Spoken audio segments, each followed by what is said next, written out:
Hi, I'm Nichole. I'm Jodi. And we're going to come and talk to you today about some important questions that we should ask ourselves when we're forming relationships, as far as self-awareness. One key question I believe that's important to ask ourselves and really observe ourselves is, how agreeable am I when I'm around other people?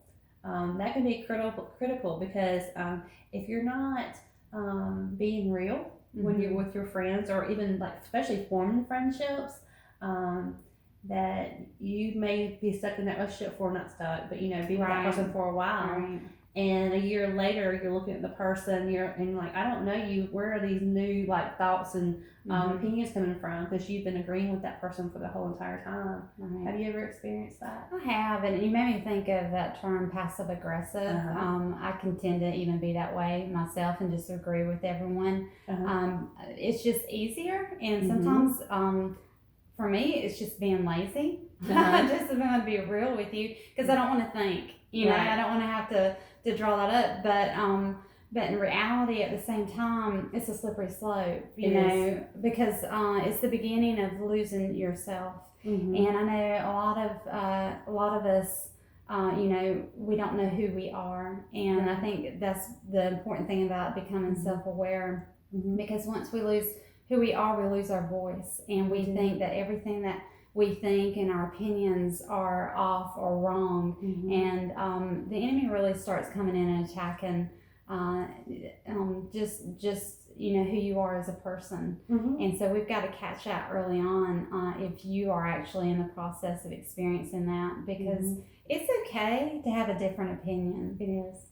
I learned the hard way, just because my opinion's different doesn't mean I'm wrong. Right. It doesn't mean that they're right or they're wrong. It's literally an opinion. Yeah. And you're filtering your thoughts and your opinions on things through your life experience. That's and, right. and other people are doing the same thing.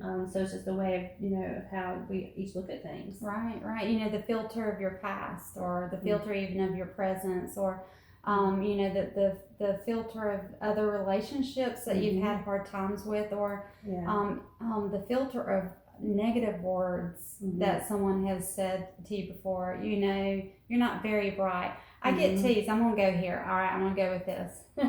I get teased about being a blonde, and I laugh about that. I joke about that, and I think I'm fine most days. Right. But when I'm having insecurities pop in, and someone shares a blonde joke or treats me as a dumb blonde, if you will, it can really hit deep and hurt. And it triggers up some insecurities that I have, and I become self-aware of that.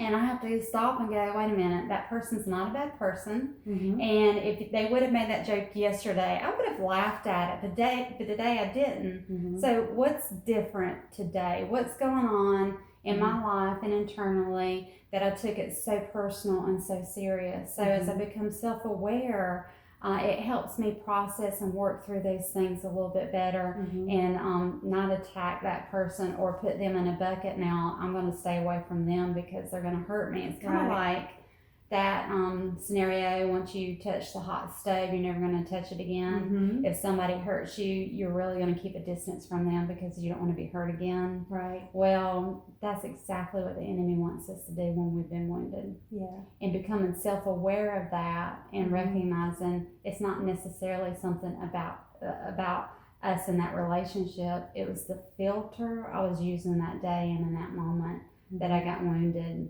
And so it's something that you need to be aware of and work through. It's not healthy to stay there and stay like that. No. And I'll wrap this up. I know I'm going a little bit, but the way that I've worked through it is I just immediately go on my knees and go into prayer with God and go, Lord, reveal to me, why did that sting so bad? Why did that sting so bad? And just pause and let Him speak. And a lot of times what He does, He doesn't always answer that question, but what He does, He reminds me, you're my daughter. You're loved. You're valuable. You're bright.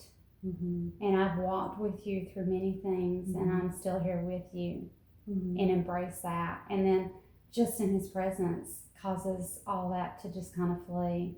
And God does something very special then. And so, for whatever that's worth, I just wanted to share that. I love that because that self-awareness brought you to the feet of the Lord. Yes. And you got to experience love that you wouldn't just get at other times. Yes, that's right. So I applaud you for being questioning yourself.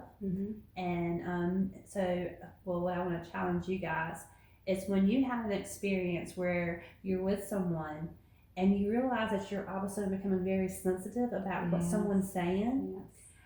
It's probably doesn't mean that the person should or shouldn't have said that. Sometimes they shouldn't have said what they've said. Oh yeah, or absolutely. behaved, especially like with the blind, different because people can say things and they really don't mean it the way we take it, but still some things just are not nice. But either way, there's probably a root down there in your heart and the stirring emotions, and what you need to do is exactly what you did: go to the Lord and let Him speak truth to that.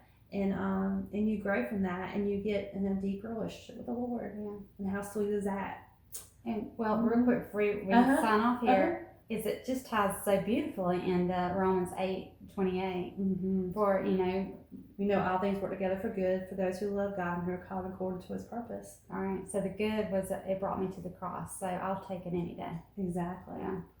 Gosh, we could all see all our circumstances every day. Through that verse, God's word. That's good stuff. Yeah. All right. We'll close with that. See y'all later.